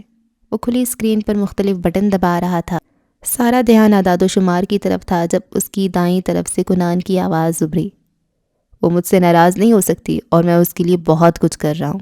اس کا جواب سنجیدہ تھا۔ اچھا، یعنی کیا؟ بائیں طرف سے کسی اور کی طنزیہ آواز۔ جس کے اپنے منصوبے آخری قسط کے آخری سین میں فیل ہوئے ہوں، میں ان سے کچھ شیئر نہیں کرتا۔ مغرور لکھاری اپنے کرداروں کے ساتھ کافی سخت تھا۔ ہم تباہ ہو سکتے ہیں ویر، اس کی ماں اس کا بازو پکڑے سراسیمہ انداز میں کہہ رہی تھی۔ روبینہ صرف اس لیے سامنے نہیں آ رہی کیونکہ ثبوت ہمارے خلاف ہے، ہم مرکزی مجرم ہیں۔ تھے، اب نہیں، شاویر اکتا کر بولا۔ اب ہم آزاد ہیں، ہم یعنی میں اور میری بقا۔ یمن ہم تک نہیں آئیں گے کیونکہ میں جانتا ہوں وہ اتنی آسانی سے مجھے چھوڑ نہیں سکتے۔ آپ فکر کرنا بند کریں کیونکہ بہت جلد آپ کا کیا آپ کے آگے آنے والا ہے۔ میرے فیصلوں پر یقین کریں، میرے فیصلے یعنی محض میری بقا۔ آپ کو لگتا ہے آپ کا بیٹا اپنا نقصان کروا سکتا ہے؟ میرے فائدے میں اگر آپ کا خسارہ ہے تو اس میں میرا کوئی قصور نہیں۔ تم اب کیا کرو گے؟ کچھ دیر بعد اس نے سنبھل کر پوچھا۔ شاہویر نے نگاہیں اسکرین پر جمائے رکھیں، بس ایک بار وہ اس رقم کو درست جگہ سرمایہ کاری میں لگا دے، اس کے بعد دنیا کی کوئی طاقت اس کا زوال نہیں لا سکتی تھی۔ اس کام کے لیے اسے اپنا پرانا سنگی چاہیے تھا، ایلکس۔ وہ تیز تیز بٹن دباتے ہوئے کچھ کہہ رہا تھا۔ اسے ایلکس سے رابطہ کرنا تھا، یہ کام اس کے بس کی بات نہیں تھی، مگر ایلکس اور اسلان اسے چٹکیوں میں کر سکتے تھے، اور سارا پیسہ اس کا۔ اور وہ لڑکی؟ تمکنت کا سوال تھا کہ کیا؟ شاہویر کی انگلیاں پل بھر کو ساکت ہوئیں، گلے میں کچھ ابھر کر ڈوبا اور آنکھوں کی رنگت تبدیل ہو گئی۔ کیا بابا نے آپ کو کبھی چھوڑا تھا؟ طلال مجھ سے محبت کرتا تھا، کہتے ہوئے بھی اس کی آواز لرزی۔ طلال کی موت اس کی زندگی کا واحد ٹھہراؤ تھی۔ میں خود سے محبت کرتا ہوں، اور اس محبت میں کچھ حصہ اس سے بھی دیا تھا۔ اس نے ناقدری کی ہے، وہ قیمت چکائے گی۔ ویر، تمکنت نے اس کے کندھے پر ہاتھ رکھا۔ چھوڑ دو یہ جنون، جانے دو اسے۔ شاہویر بنگش نے اسکرین سے نگاہ اٹھا کر اپنی ماں کو دیکھا۔ ان نگاہوں میں سب تھا، ملامت، تذلیل، غیظ۔ دیر ہو چکی موم، اب یہ قدم پلٹنے کے نہیں۔ وہ ایک دفعہ پھر اپنی اسکرین کی طرف متوجہ ہو چکا تھا، اور تمکنت چپ چاپ اسے دیکھے گئی۔ پی کیپ پہنے ہوئے لڑکے کا سر جھکا ہوا تھا۔ وہ تیز تیز کام بھرتے ہوئے چل رہا تھا جب کوئی اس کا ہم قدم ہوا۔ میری کتاب میں تو تم مورلز سکھاتے رہے، اب وہ مورلز کہاں گئے؟ وہ تنک کر اپنے لکھاری سے پوچھ رہی تھی۔ اسلان دیوار کی اوٹ میں ہو گیا، ماسک درست کیا اور ایک کاٹ دار نگاہ اس پر ڈالی جو ہر مصیبت میں دوہری مصیبت کی طرح آن وارد ہوتی تھی۔ اگر تم چپ نہ ہوئی تو تمہاری کتاب کے سیکول میں تمہیں دوبارہ جیل بھجواؤں گا۔ اس نے فلیٹ کا دروازہ کھلتے اور شاہویر کو باہر جاتے ہوئے دیکھا۔ وہ سفید شرٹ ٹراؤزر میں ملبوس تھا، انداز میں عجلت تھی، اور موبائل کان اور کندھے کے درمیان دبا تھا۔ ہاں، جو کام تم کر رہے ہو اس کی بنا پر تمہیں پیش امام تو رکھا نہیں جائے گا۔ وہ اسی طرح چہرہ جھکائے آگے آیا اور دروازے کے آگے آ کر رکا۔ جالی دار دروازے کے بعد لکڑی کا دروازہ تھا۔ اس نے بستہ نیچے رکھ کر اس کے اندر سے کچھ نکالا۔ کوئی اوزار تھا جس کی مدد سے اس نے پہلے سلاخ دار دروازہ کھولا، اس کے بعد لکڑی کا دروازہ، اور اب وہ شاہویر بنگش کے گھر کے اندر تھا۔ تم کسی کے گھر میں چھپ کر داخل ہو رہے ہو اسلان؟ تم ایسے تو نہیں تھے۔ وہ اسے دیکھتے ہوئے نزاکت سے جھرجھری لے رہی تھی۔ جو چپ کر کے گوشہ نشینی اختیار کر لے، اسلان اب وہ بھی نہیں۔ وہ محتاط قدم لیتا آگے بڑھا، عقاب جیسی نگاہیں آس پاس کا جائزہ لے رہی تھیں، قدم بے آواز۔ تم اس جیسے بنو گے؟ نہیں، لہجہ مستحکم تھا۔ میرے کچھ حساب نکلتے ہیں، ان کی وصولی اپنے طریقے سے کروں گا۔ اس نے گھاؤ دیے تھے، وہ جان لیوا وار کرنے والا تھا۔ اس نے ہدف استعمال کیا تھا، وہ ہدف کو کسی استعمال کے قابل نہیں چھوڑے گا۔ اب کیا؟ یافس کے الفاظ ٹوٹے ہوئے تھے۔ اس کے سامنے اسپن کی لاش پڑی تھی، جس سے نکلتا خون سفید رگ کو بھگو گیا تھا، جس کے دماغ کے چیتڑے دیوار پر لٹکتی مصوری پر لگے تھے، اور اس کمرے میں موجود وہ چاروں مرد انجام سوچ رہے تھے۔ پولیس بیان جاری کرے گی کہ جو شخص ان کے پاس اعتراف کرنے آیا تھا وہ اسپند خود تھا، اسلان خبرنامے کے انداز میں بتا رہا تھا۔ پریویلیج کلر ہونے کے تمام ثبوت اسکار کے پاس موجود ہیں جو میڈیا کو مل جائیں گے۔ کل تک تمام نیوز چینلز پر خبر چلے گی کہ اسپند یار انصاری نے اپنے تمام تر گناہ قبول کر لینے کے بعد خودکشی کر لی۔ اوپن اینڈ شٹ کیس، کہہ کر ہاتھ جھاڑے ایسے جیسے واقعی اوپن اینڈ شٹ۔ اس نے گولی یہاں ماری ہے، اس جگہ، یہ خون، یہ دماغ کے چیتڑے تم اس کے کمرے میں پلانٹ کیسے کرو گے؟ عالم نے براہ راست اسی سے سوال کیا۔ یہ دونوں چیزیں اسفندیار کے کمرے کی ہیں، انہیں واپس اسی حالت میں اسی جگہ لگایا جائے گا۔ جواب سہراب یمن کی طرف سے آیا تھا۔ عاصم ہمارے ساتھ ہے، اسپند کی طرف سے اس کے حساب نکلتے تھے، وہ منہ نہیں کھولے گا۔ اور مجھے ایسا کیوں لگتا ہے کہ محض عاصم اور روبینہ نہیں، کوئی اور بھی تمہارے ساتھ ہے؟ یافس کا انداز چپتا ہوا تھا۔ یہ سب تم نے کب پلان کیا؟ سہراب نے جواب دیے بغیر اسلان کو دیکھا۔ اس کی نظروں میں اسلان کے لیے ستائش تھی، یہ اسی کا منصوبہ تھا، اور لوگ کہتے تھے یہ اس کا بیٹا نہیں بھتیجا ہے۔ لوگ کہتے تھے وہ اسے اپنے جیسا نہیں بنا سکتا۔ سہراب کا دل کیا وہ لوگوں کا مجمع اکٹھا کرے اور انہیں بتائے اسلان کی ذہانت اس جیسی تھی، اس کا انداز بھی اسی جیسا، اور اس کے منصوبے یہاں وہ اس سے کہیں بہتر تھا، بہت بہتر، اور مستقبل میں شاید بہترین ہو جاتا۔ میں تمہیں معاف کر سکتا ہوں۔ اسلان کی اس بات پر راجبیر نے متحیر ہو کر اسے دیکھا۔ کیا واقعی؟ بالکل، جو ہونا تھا ہو گیا، لیکن میں واقعی تمہیں معاف کر سکتا ہوں۔ اگر وہ 5 سال قبل کا راجبیر ہوتا تو اس وقت پرجوش ہو جاتا، مگر ان 5 سالوں میں اس نے جفا اور سودے بازی کی کئی قسمیں دیکھی تھیں۔ اس راجبیر کا سوال اور چہرہ بے حد مختلف تھا۔ مجھے اس معافی کے لیے کیا کرنا ہوگا؟ اسلان کے لب ہلکی سی مسکراہٹ میں ڈھلے۔ بالآخر 5 سال بعد وہ بھی اخلاقیات چھوڑ سودے بازی کے زمرے میں آ گیا تھا۔ اب یہ ہے تو یہی صحیح۔ سفید حویلی ماتم کدا میں تبدیل ہو گئی تھی۔ اسفندیار انصاری کے کمرے سے ملنے والی اس کی لاش نے کوہرام مچا دیا تھا۔ وہ سفید رگ اور مصوری پر لگے بقیہ جات اس بات کا حلفیہ ثبوت تھے کہ پریویلیج کلر نے اپنے کمرے میں خودکشی کی تھی۔ روبینہ کسی لاش کی مانند اپنی کرسی پر بیٹھی تھی، یہ کرسی جو اس کی اولاد کے خون سے سینچ کر بنی تھی۔ وہ اس کرسی کو بچا چکی تھی، ایسا اس سے لگتا تھا۔ سہراب یمن، وہ جو خود صفحے کاٹ کر آیا تھا، اب وہی جماعت کا سالار بن کر کھوکھلے گھر اور مکینوں کی حفاظت کر رہا تھا۔ کیا اسفند انصاری نے اپنی موت سے قبل آپ سے کچھ کہا؟ میڈیا کے سوال بے جا نہیں تھے۔ آپ کی اس گھر میں آمد کے چند ہی ماہ بعد ایسا واقعہ کیوں؟ اپنے بھائی کا انکاؤنٹر کرنے والے شخص کو گھر میں رکھنے کی وجہ؟ اس نے کسی ایک سوال کا جواب نہیں دیا۔ اس کا کام محض سیکیورٹی دینا تھا اور وہ دے رہا تھا۔ شام کے وقت اسلان کی گاڑی کی طرف جاتے ہوئے اس کا انداز بوجھل تھا۔ کوئی ایک شبہ بھی اس پر نہیں، کوئی ایک ثبوت بھی اس کے خلاف نہیں۔ کیوں؟ کیسے؟ قتل اس کے ہاتھوں پر ہوتے ہوئے بھی کیوں ہاتھ خون سے خالی؟ چائے پینے چلیں؟ گاڑی چلاتے اسلان نے اسے پیشکش کی۔ سہراب نے نفی میں سر ہلایا، ناک کی ہڈی 2 انگلیوں کے درمیان مسلی اور اسے دیکھا۔ گھر چل کر تم بناؤ گے؟ مجھ سے مزدوری لازمی کروانی ہے۔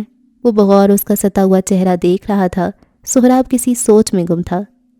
کچھ ہوا ہے کیا؟ تم نے یہ کیسے پلان کیا اسلان؟ اس کا لہجہ ستائشی نہیں تھا، وہ متفکر تھا۔ اسلان ٹھٹکا۔ میں تھرلر لکھتا ہوں، میرا دماغ اسی طرح سوچتا ہے۔ کہانی اور زندگی الگ معاملات ہوتے ہیں۔ دماغ ایک ہی ہے، میں اصل زندگی میں کوئی اور دماغ استعمال نہیں کرتا۔ میس کریٹ کرنا اور اسے سمیٹنا ہر لکھاری کا پسندیدہ مشغلہ ہوتا ہے۔ سہراب کے گلے میں کچھ اٹکا جس سے وہ نہ اگل سکا اور نہ نگل سکا۔ میس اور مرڈر میں فرق ہوتا ہے۔ بہت دیر تک اسلان کچھ کہہ نہیں سکا اور جب بولا تو آواز ہلکی تھی۔ آپ کیا چاہتے ہو؟ میں؟ اس نے سوچنے کو بہت وقت لیا۔ تم سے کیا چاہوں گا؟ میں تمہیں جانتا ہی نہیں ہوں اسلان۔ تم قتل کر کے آ جاتے ہو اور مجھے پتہ بھی نہیں چلتا۔ تم ایک آدمی کو قید کر کے رکھتے ہو اور میں لا علم ہوتا ہوں۔ تم کسی عورت کو رکنے کا کہہ کر آتے ہو اور میں ایک بار پھر لا علم۔ کیا میں بوڑھا ہو رہا ہوں یا پھر تم بہت بڑے ہو گئے ہو؟ وہ اسے دیکھ رہا تھا، جواب کا منتظر۔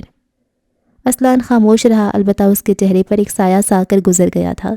بہت دیر بعد وہ بولا تو اس کی آواز ہلکی تھی۔ میں آپ جیسا بن رہا ہوں۔ وہ رکا، کچھ توقف کیا۔ 12 سال کا تھا جب آپ مجھے پہلی بار تھانے لے گئے تھے۔ اس کے بعد آدھی زندگی تو وہیں گزری۔ اسکول کے بعد میں وہیں آتا تھا، کالج کے بعد بھی وہیں آپ نے میرے والد کی جگہ سنبھالی، اور تھانہ میرا گھر رہا کیونکہ لال یمن میری بہن، ماں اور باپ کی موجودگی سے خالی تھا۔ میرے لیے نارمل زندگی کبھی تھی ہی نہیں۔ آپ کے ساتھ رہ کر میں اور کیا بنتا، میں کیا سیکھتا؟ گلہ نہیں تھا وہ، بس کہہ رہا تھا۔ میں یہ نہیں چاہتا تھا اور میرا حالات پر اختیار نہیں۔ اپنی اپنی کہہ کر وہ دونوں خاموش ہو گئی۔ اسلان چاہتا تھا وہ مزید بات کرے، مگر سہراب جانتا تھا اب بات باتوں سے بڑھ گئی ہے۔ اسے جلد از جلد اسلان کو یہاں سے بھیجنا تھا، کہیں دور جہاں وہ ٹھیک ہو سکے۔ 4 روز بعد۔ دھڑ دھڑ دھڑ۔ اس کا ایک ہاتھ بستر سے نیچے لٹک رہا تھا اور دوسرا سینے کے نیچے دبا تھا۔ وہ گہری نیند میں غرق تھا جب آواز اس کے کانوں میں پڑی۔ اسے لگا یہ کوئی خواب ہے، یہ خواب بھی ہو سکتا تھا۔ کوئی اس کا دروازہ اس طرح کیوں بجائے گا؟ وہ تکیہ سر پر برابر کرتے دوبارہ سو گیا۔ دروازہ کھولتا ہے کہ توڑ دے؟ کوئی چلایا۔ شاویر کے کانوں میں آواز پڑی، مگر وہ کس بسا کر کمفرٹر میں گھس گیا۔ وہ رات بہت دیر سے سویا تھا۔ کھولے گا کہ توڑے دروازہ؟ اس بار آواز مزید بلند تھی، دھڑ دھڑ بھی بڑھ گئی۔ شابیر نے مندی مندی آنکھیں کھول کر دیوار پر لگی گھڑی میں وقت دیکھا۔ صبح کے 7 بج رہے تھے، پردے کھڑکی سے ہٹے ہوئے تھے اور ہلکی ہلکی روشنی اندر آ رہی تھی۔ توڑو دروازہ، اس نے آواز سنی۔ باس نے کہا تھا اسے نقصان نہ پہنچانا، اس کے ساتھ کھڑے شخص نے تنبیہ کی۔ دروازہ توڑنے سے وہ مرے گا نہیں، توڑو۔ باہر سے کسی کی آواز آئی۔ شاہویر اٹھ بیٹھا۔ بہت دیر تک غائب دماغی سے دیواروں کو تکتے رہنے کے بعد وہ کسل مندی سے اٹھا اور پیر ٹھنڈے فرش پر رکھے۔ اس کی ریڑھ کی ہڈی تک سنسناہٹ اتری۔ سامنے والے شیشے میں سلک کے نائٹ سوٹ میں ملبوس مرد کا عکس ابھرا۔ آ رہا ہے تمہارا باپ، صبر۔ شاہویر کمرے سے نکلتے ہوئے چلایا اور باہر آ کر دروازہ کھولا۔ ابھی وہ کچھ کہتا کہ 4 ہٹے کٹے سیاہ فام اندر داخل ہوئے۔ شاہویر حق تک سب انہیں اندر آتے ہوئے دیکھے گیا۔ کون ہو تم؟ وہ چاروں دائرے کی صورت میں اس کے آس پاس پھیل گئے۔ اتنے بلند قامت مردوں کے سامنے وہ کوئی بونا سا لگا۔ تجھے لوگوں کا باپ بننے کا شوق ہے نا؟ ان میں سے ایک نے پکڑ کر اسے دیوار کے ساتھ لگایا اور پستول عین اس کے جبڑے کے نیچے رکھا۔ شاہویر جم گیا، آزاد ساکت۔ اب یہ بتا تیرے اصل باپ کا پیسہ کہاں ہے؟ کس کا پیسہ؟ وہ ہنوز متحیر تھا۔ طہور ملک کا پیسہ کہاں ہے؟ اس کی آنکھیں الجھن سے پھیلیں۔ میں بھیج چکا ہوں، کل شام میں نے خود بھیجے تھے، کنفرمیشن میسج بھی آ گیا تھا۔ آدمی نے پستول کا دستہ سیدھا کیا اور اس کے جبڑے پر مارا، اس شدت سے کہ شاہویر کی بلند چیخ سارے میں گونجی۔ اس نے درد کی شدت سے جھکنے کی کوشش کی مگر اس کے گلے پر گرفت سخت تھی۔ بے وقوف بنائے گا ہاں؟ اگر 1 ہفتے کے اندر سارا پیسہ واپس نہ آیا تو تیری لاش ٹکڑوں میں ملے گی، اور یہ سوچنا بھی مت کہ تو کہیں بھاگ سکتا ہے۔ تمہارے ہر عمل، ہر چال پر ہماری نظر ہے۔ اس نے شاہویر کو بالوں سے دبوچ کر نیچے گرایا اور اپنا جسی گھٹنا اس کے منہ پر مارا۔ وہ بلبلا کر گرا۔ درد ایسا تھا کہ وہ فرش پر گر کر تڑپنے لگا۔ آدمی نے اس پر بس نہیں کی، وہ پے در پے اسے لاتے مارتا گیا اور شاہویر نڈھال اپنے بچاؤ کی کوشش کرتا رہا۔ اسے اب تک یہ سمجھ نہیں آ رہا تھا اس کے ساتھ ہو کیا رہا ہے۔ 1 ہفتہ، صرف اور صرف 1 ہفتہ۔ اس نے نیچے گرے شخص کی پسلیوں میں ٹھوکر ماری۔ 1 ہفتے میں ہمارا پیسہ نہ آیا تو تیری لاش آئے گی۔ وہ زیر لب کچھ بکتا باہر نکل گیا۔ اس کے ساتھیوں نے اس کی تقلید کی۔ شاہویر بہت دیر تک اپنی سانس سے بحال کرتا رہا۔ اس کے سر اور منہ سے خون نکل رہا تھا اور پھر وہ اٹھا۔ گرتے پڑتے وہ لیپ ٹاپ تک آیا۔ اسی زخمی انداز میں لیپ ٹاپ اٹھا کر گود میں رکھا اور کچھ بٹن دبانے لگا۔ اس کے ہونٹ پھٹ چکے تھے اور اب ان میں سے خون رس رہا تھا۔ اسکرین پر مختلف چیزیں ابھرنے لگیں جنہیں بس وہی سمجھ سکتا تھا، اور اگلے ہی لمحے اس نے رقم کی ترسیل کی تفصیل دیکھی۔ بٹ کوئن کا وہی اکاؤنٹ جہاں اسے پیسے بھیجنے تھے، یہ وہی تو تھا۔ مگر وہ اس نام پر رک گیا۔ اسکرین پر کچھ ایسا ابھرا کہ اس کی آنکھیں پھیل گئیں، جسم منجمد ہو گیا اور وہ بے حس و حرکت اسکرین کو دیکھے گیا۔ پیسے اسی اکاؤنٹ میں گئے تھے جو اسے اسپن نے دیا تھا، لیکن اب یہ اکاؤنٹ ٹریک نہیں ہو رہا تھا۔ شاہویر کا سانس گھٹ کر رہ گیا۔ معاہدے کے مطابق اسے تمام رقم ایک تھرڈ پارٹی اکاؤنٹ میں بھیجنی تھی۔ یہ تھرڈ پارٹی اسفندیار انصاری تھا، جس نے اسے ایک جعلی رسید بھیجی تھی۔ اس کے تحت پیسہ طہور تک پہنچ چکا تھا، مگر پیسہ نہیں پہنچا تھا۔ رسید اب اس کے سامنے تھی، جعلی۔ معاہدے میں یہ بھی لکھا تھا کہ کسی بھی ناچاکی پیسہ غائب ہونے کی صورت تھرڈ پارٹی نقصان بھرنے کی پابند ہوگی، اور تھرڈ پارٹی اسفند تھا۔ وہ مر چکا تھا۔ اربوں روپے تھرڈ پارٹی اکاؤنٹ سے ہائی جیک ہو چکے تھے، اور یہ کرنے والا کون تھا؟ یہ شاہویر جانتا تھا۔ امپاسبل! اس کے حلق سے پھٹی ہوئی آواز برآمد ہوئی۔ اس کا ہاتھ سینے تک گیا اور اگلے ہی لمحے وہ گھٹنوں کے بل جھکا ہوا اپنا سینہ مسل رہا تھا۔ اسے ٹھنڈے پسینے آ رہے تھے اور دل اپنی جگہ سے سرک کر ایک طرف ہو گیا۔ ساری دنیا آگ کا گولا بن گئی۔ امپاسبل! یہ نہیں ہو سکتا۔ کھلے دروازے پر 2 انگلیوں سے دستک ہوئی اور پھر بھوری شرٹ والا اسلان یمن اندر داخل ہوا۔ گردن ترچھی کر کے شاہویر کی موجودگی چیک کرنی چاہی، اور اسے اپنا سابقہ دوست فرش پر بیٹھا سفید چہرے اور اڑی ہوئی رنگت کے ساتھ سینہ مسلتے ہوئے ملا۔ وہ مسکرایا، ہاتھ جینز کی جیبوں میں ڈالے، چھوٹے چھوٹے قدم لیتا اس تک آیا۔ دروازے کی فریم میں کھڑے ہو کر اس نے متاسف نگاہ سے شاہویر کو دیکھا۔ کیا ہوا دوست؟ شاہویر نے زخمی شیر کی مانند سر اٹھایا اور کچھ اٹھا کر اسے مارا، جسے وہ تیزی سے ہاتھ میں پکڑ گیا۔ میں تمہیں زندہ نہیں چھوڑوں گا اسلان، میں تمہارے سارے خاندان کو قبر میں اتار دوں گا۔ تم ابھی مجھے جانتے نہیں، تم پچھتاؤ گے۔ تم باتیں کر لو، میں تو عمل کر چکا۔ وہی چیز اٹھا کر تاک کر اس کا نشانہ لے کر زور سے ضرب ماری۔ شاہویر گرا، رویا، گرا۔ اسے تکلیف ہو رہی تھی، وہ مر رہا تھا۔ تکلیف ہو رہی ہے نا؟ مجھے بھی ہوئی تھی، 5 سال قبل بھی اور اس رات بھی۔ تمہیں کیا لگا تھا تم ہر دفعہ بچ جاؤ گے؟ وہ چبا چبا کر کہتا اس کے نزدیک آ رہا تھا۔ تم ہر دفعہ مجھے تکلیف دو گے اور میں جانے دوں گا؟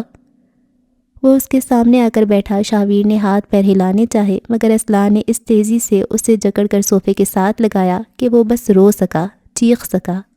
5 سال قبل تم نے اپنا ہر اندھیرا میرے حصے میں ڈالا تھا، تمہاری ہر ناکامی میری اور تمہارا ہر خسارہ میرا۔ میں تمہارا فال گائے تھا۔ آج 5 سال بعد میں نے کردار بدل دیے ہیں۔ اب اندھیرے تمہارے، روشنیاں میری، ناکامی تمہاری اور نیک نامی میری، خسارے تمہارے اور فائدے میرے۔ اس نے سختی سے اس کا جبڑا دبوچ کر اس کا چہرہ اوپر اٹھایا۔ میں نے کھیل بدل دیا شاہویر، اب تم بھاگے تو تعاقب کار آگ، جم جاؤ تو میں کاٹنے والی دھات۔ 5 سال بعد آج میں اپنے ساتھ خدا لایا ہوں۔ وہ اس کا جبڑا ایک جھٹکے سے چھوڑ کر اٹھا اور ایک حقارت بھری نگاہ اس پر ڈالی۔ میرا ہنر استعمال کرتے کرتے تم یہ کیوں بھول گئے کہ تم کبھی اسلان یمن نہیں بن سکتے؟ شاہویر شاکی انداز میں مٹھیاں زمین پر مارتے ہوئے چیخ رہا تھا۔ اس کے اربوں روپے غائب تھے، وہ موت کو اپنی آنکھوں کے سامنے دیکھ سکتا تھا۔ تہور ملک اسے زندہ دفنا دے گا۔ تم میرے ساتھ ایسا نہیں کر سکتے۔ میں ہی تو کر سکتا ہوں۔ تم کردار تھے شاہویر، ابتدا اور درمیان تم نے طے کیا، ٹھیک، مگر لکھاری میں ہوں، کلائمیکس میں طے کروں گا۔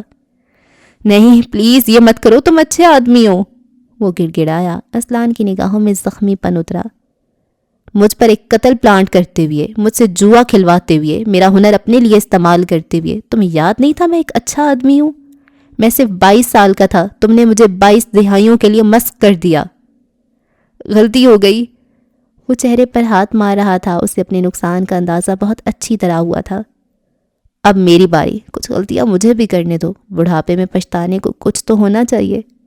یہ ظلم مت کرو، یہ ظلم نہیں، یہ تمہارا کارما ہے شاہویر، میرے فال گائے بننے کے لیے تیار رہو۔ وہ کہہ کر ایک بھی نگاہ غلط اس شخص پر ڈالے بغیر باہر نکل آیا۔ زینے اتر کر جب وہ کھلے آسمان تلے آیا، اس نے چہرہ آسمان کی طرف اٹھایا۔ 5 سالوں میں جب جب اس کا صبر ٹوٹتا تھا، وہ یوں ہی سر اٹھا کر بس ایک آیت دہرا دیا کرتا تھا، ان اللہ مع الصابرین۔ اللہ نے اسے بھر بھر کر صبر دیا تھا، مگر اسی خدا نے اسے عقل و شعور بھی دیا تھا، ظلم کے خلاف بغاوت بھی دی تھی، جسے اب وہ زیر استعمال لایا تھا۔ اور کیا کمال لایا تھا!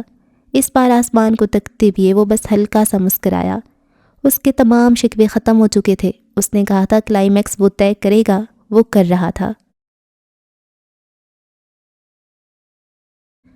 اسکرین سیاہ تھی اور اس پر لگتے مناظر رنگین ٹکڑوں میں تقسیم شدہ۔ میں اسے تمہارے پاس بھیجنا چاہتا ہوں، اس نے اپنے ایک ساتھی افسر اور دوست سے کہا۔ پیشانی شکن آلود تھی اور انداز متفکر۔ میری سختی اسے مجھ سے دور کر دے گی، میں عمر کے اس حصے میں یہ تکلیف نہیں جھیل سکتا۔ مجھ سے کسی قسم کی نرمی کی امید مت رکھنا سہراب۔ دوسری طرف وہ جو بھی تھا، اس کی آواز بے حد خوبصورت اور لہجہ دھیما تھا۔ سہراب جانتا تھا وہ سختی کرے گا، مگر وہ اسلان یمن کو سیاہ ہوتے ہوئے نہیں دیکھ سکتا تھا۔ اس نے بھاری دل کے ساتھ حامی بھر لی۔ اسکرین پر لگی اس کی تصویر میں بے بسی تھی۔ چائے کی خوشبو اور پراٹھوں کی خستگی والے باورچی خانے میں وہ دروازے کے فریم میں استیدا تھی، آنکھیں سوجی ہوئی مگر نرم اور فیصلہ کن۔ مجھے آپ سب کو کچھ بتانا تھا۔ انارہ تارون تمام یمن کو اپنی جانب متوجہ کر چکی تھی۔ میں شاہویر بنگش پر اغوا، اقدام قتل اور حبس سے بھیجا کا مقدمہ عائد کر رہی ہوں۔ بھائی میرے ساتھ جائے گا، آپ میں سے کوئی آئے گا؟ شاہویر نے مجھے کال کی تھی۔ بنفشہ کا لہجہ گھبرایا ہوا تھا۔ کافی کا مگ تھامے لان میں کھڑا اسلان اسے غور سے دیکھ رہا تھا۔ اس نے کہا ہے وہ تمہیں مار دے گا اگر تم آج رات ڈنر پر چلے۔ اس نے لاپرواہی سے بنفشہ کی بات کاٹی۔ کچھ ضروری بات کرنی ہے۔ تم میری بات کو سنجیدہ نہیں لے رہے۔ میں تمہارے نصف برادر کی گیدڑ بھبکیوں کو سنجیدہ نہیں لے رہا۔ اگلی بار اگر وہ کچھ کہے تو اس سے کہنا مردوں کی طرح مردوں سے بات کرے۔ تم کیا بتا رہی تھی؟ آج تم نے کیا ٹرائی کیا؟ وہ بڑی سہولت سے اس کا دھیان بٹا گیا تھا۔ اسکرین پر لگی اس کی تصویر میں اس کے چہرے پر ایک پر اسرار مسکراہٹ دیکھی جا سکتی تھی۔ تھوڑی دیر بات ہو سکتی ہے؟ ابیر کا ہاتھ تھام کر آگے آگے چلتا عالمگیر تھم گیا۔ حسین کا ہاتھ تھامے اس سے ذرا فاصلے پر تاجور کھڑی تھی، انداز میں منت تھی، چہرہ آزر تھا۔ عالم کے گلے میں گلٹیوں بھر کر معدوم ہوئی۔ کئی برس قبل اس تعلق کو کوئی کلوجر نہیں مل سکا تھا، آج مل جائے گا، ایسا اسے لگا۔ میں وومن کی اونر اور جوہر 40 کی سروائیور ہوں۔ میرا نام رابعہ پرویز ہے۔ یہ اس ویڈیو کا تھم نیل تھا جو وقت کے فرعونوں کا تختہ پلٹنے والی تھی۔ سروائیور، کرمنل، افسر، وکیل اور لکھاری اب ایک صف میں تھے۔ دوسری صف میں کون تھا یہ دیکھے بغیر ان کا خاتمہ لکھا جا چکا۔ کلائمیکس کی شروعات ہو چکی تھی۔ سارا کلائمیکس ایک طرف اور وہ ایک واقعہ ایک طرف۔ اسلان یمن بنفشہ احسان کو کیا کہہ رہا تھا وہ جانتی تھی۔ کچھ بھی کہنے کی بجائے وہ محض مسکرائی تھی۔ کھانا، پھول، وہ گلابی جوڑا اسے یک بیک سب یاد آتا گیا۔ اسلان یمن مسکراہٹ دبائے اسے دیکھے گیا۔ اوکے جی، تو یہ والا چیپٹر ختم ہو گیا اور جو نیکسٹ چیپٹر ہوگا وہ آخری ہوگا۔ اب تک کیا کچھ ہو گیا ہے اس کے بارے میں اگر بات کر لیں تو یار میری طبیعت نہیں ہے ٹھیک۔ کیا ہوا ہے؟ ہاں، شاویر کو نقصان مل رہے ہیں، اوبویسلی اسے ملنے ہی تھے۔ اسپند مر گیا یار۔ اچھا، جو اسپند کو انہوں نے کڈنیپ کیا ہوا تھا نا، وہ فیوچر چل رہا تھا اور وہ جو ان کی ہیلپ کر رہا تھا وہ ویسے ہی کر رہا تھا۔ مجھے لگا اس کو کڈنیپ کیا ہے اور اس سے اپنی باتیں منوائی ہیں اس لیے وہ ان کی ہیلپ کر رہا ہے۔ اسے ویسے بھی شاویر نہیں پسند تھا۔ اور یہ کچھ کنفیوژنز ہیں مجھے کہ اس کو اسلان کے بارے میں پتہ تھا، اسپند کو، وہ پھر بھی ان کے خلاف تھا، لیکن پھر اسلان نے اس کی جب مدد کی اس بچی کی رات کو، تو پھر اس نے کیا، اس نے اس کو مروایا نہیں، بس وہ سہراب وغیرہ کا دشمن تھا کیونکہ انہوں نے اس کا بھائی مارا تھا اور اس کے بھائی کے مر جانے کی وجہ سے اس کو امریکہ سے اس کی ماں نے یہاں بلا لیا تھا، ہے نا؟ تو یہ کچھ سینس تھے۔ اور ہاں، اور پھر انہوں نے یہی ڈیسائیڈ کیا ہوگا، انہوں نے شاویر کو کہا ہوگا کہ آپ دونوں میں سے نا ہم ایک کو بچا سکتے ہیں تو اپنی ماں کی قربانی دے دو، اور روبینہ سے بھی ایسے کہو۔ تو بس یہ شاویر کو انہوں نے کہا ہے اور شاویر ان کی باتوں میں آ گیا۔ کیوں آ گیا؟ اس کو یہی لگا تھا کہ وہ مجھے اتنی آسانی سے نہیں پھنسائیں گے پتہ نہیں کیوں۔ خیر، ہنارا تھوڑی بہتر ہو رہی ہے اور وہ اب اپنا کیس کرے گی۔ آخری چیپٹر میں کیا کچھ ہوگا؟ مدیحہ کو اس سے بات کیا اس نے، اور تاج بھی اب آ رہی ہے بات کرنے، اور ہاں بس سب صحیح چل رہا ہے نا؟ کوئی بات کرنی تھی مجھے شاید۔ ہاں، ایک یہ بات میرے مائنڈ میں آ رہی تھی کہ نارا اتنی زیادہ دکھی ہے کہ شاویر نے مجھے یہ سب کہا ہے، تو تم اس کو مروانا چاہتی تھی۔ شروع میں تم لوگوں کی محبت تھی، لیکن جب تمہیں اس کی حقیقت پتہ چلی تو تم نے تو اسے دھوکہ ہی دیا نا، اپنے بھائی کو چوز کیا تھا، تو وہ بھی تو دکھی ہوا ہوگا، تو اب اس نے یہ باتیں کر دی تو تم اتنا دکھی ہو۔ خیر، باتیں بھی تو غلط کی تھی، لیکن اب یہ موو آن کر گئی ہے۔ اور پتہ نہیں یار، میرے خیال سے میرا نا دماغ دماغنگ mind is not minding, brain is not braining, ہاں یہ کہتے ہیں، تو میری تھوڑی سے پرزے ڈھیلے ہوئے ہیں اور کیا ہو گئے؟ ہاں، اسلان نے شاویر کا نقصان کروایا ہے، تو وہ جاتا ہوگا اس کے کمپیوٹر میں جا کے کچھ کر دیتا ہوگا نا جس سے اس کو نقصان ہے، تو وہ شاویر کو ہر طرح سے جکڑ رہے ہیں۔ ایک تو اس کو اکیلا کر دیا، اسپند کو مروا دیا، وہ تو خیر اس کے ساتھ تھا بھی نہیں، اس کو یہ پیسوں والا پرابلم دے رہے ہیں، اور اب یہ آ گئی ہے، رابعہ پرویز نے بھی ویڈیو اپلوڈ کر دی ہے، تو اب وہ بھی پھنس جائے گا۔ اور ہاں، اگلی لاسٹ ایپیسوڈ میں ہوتی ہے ملاقات، رکھیں دعاؤں میں یاد۔ اللہ حافظ۔